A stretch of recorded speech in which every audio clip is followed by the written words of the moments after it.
lang siya ng tubig. Narinig niyo ba yung tawa na yon? Sino yun? Tingnan nyo, baka may nakasilip doon sa may bintana. Sumilip si Kay sa bintana para tignan kung may tao roon. Sa pagbagsak ng mga nyebe, may biglang pumasok sa mata ni Kay. Ah! Mata ko!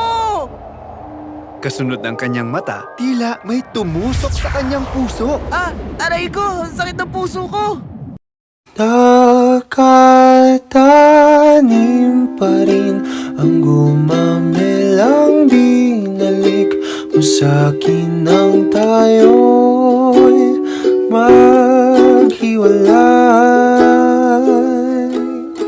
Ito'y katulad ng damdamin ko kahit buhusan mo ng beer ayaw pang mamatay.